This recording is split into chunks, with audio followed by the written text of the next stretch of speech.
Welcome in, and it's part 3 of our first season in the Premier League with Wealdstone FC.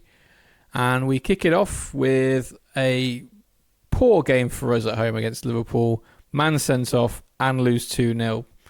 Not ideal at all. And we follow it up with a game against Southampton. Again, not a good game for us. We take the lead though with Casey Palmer, but to end up losing 2-1 at home. Not a result for us.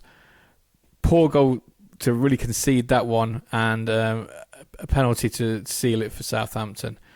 Statistically, they deserved it again, though, and we're dropping down to 12th, or still on a strong 32 points, so cannot complain about that. Away at Villa, and you can see us slipping into a bit of a poor run of form at the moment. We're going to lose to Villa 2-1. Again, we've taken the lead, so that's the second game.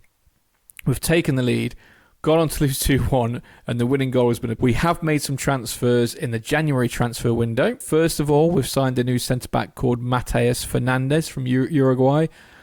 Only 18 years old, so really one for the future. But even now, at 18 years old, he is good enough to play for us.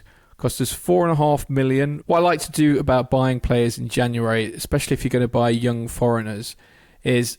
even if they're not in your first team plans now, but you think they might be next year, they're going to start learning the language. They're going to be more settled for the second season. So although I hope that he can play well for us this season, he's definitely more for one for next season to settle in.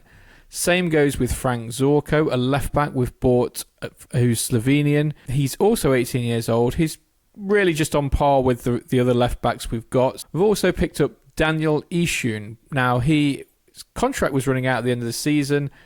Very rare you get a good youngster whose contract runs out, but this is what we've got here. 18 years old. He'll join us next year. He already speaks basic English. We've got another FA Cup tie here, playing Stoke City away from home. I believe they are still in the Championship, so easy 2-0 win for us there. Completely dominated the game. And we move through to the 5th round of the FA Cup now.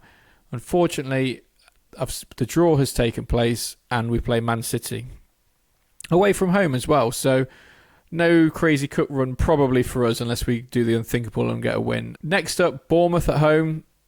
Matheus Fernandes scores a header there. So he's already scored a goal and we've only just picked him up. So that's fantastic for him. Batash scores as well here, who is really just a squad player for us now. So nice to see him still knocking around and helping the team out. Good team player. Away at Spurs next up, and I mentioned earlier that Spurs aren't the strongest of sides. They're not a top 6 side, but they're still all right. They've still got some quality players like Kane and Son.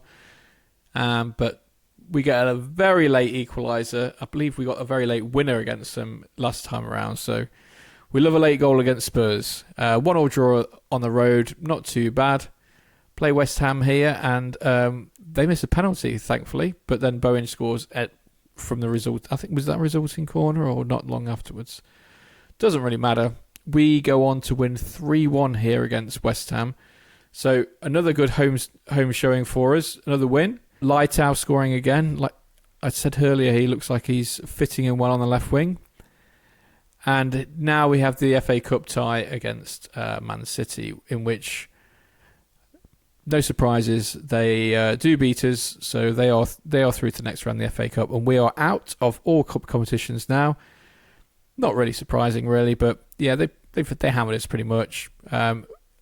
Within 10 minutes, within 10 minutes, it was 2-1. I thought it was going to be on another one of those crazy Man City games where there's stupid amount of goals, but as it is, we got a man sent off, and we're just really holding on for the rest of the match.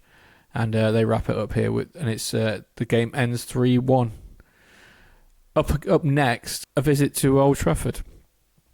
And Man United do get their revenge against us, but Finn Stevens' early red card is not going to help. We have had quite a problem with our disciplinary record this season, so probably because we've been outplayed a lot, chasing the game, pressing, making rash challenges. Probably understandable. Lose 3-0 against Manchester United. Thoroughly deserved to lose that game by that amount of goals. Maybe even more, really, to be honest. So after the loss against Manchester United, that leaves us 11th with 38 points. Not too bad. The relegation zone at the moment is 27 points, so 11 points clear with 8 games to go. That's a really good position for us to be in. So thanks for watching, and I'll see you in the next episode. Goodbye for now.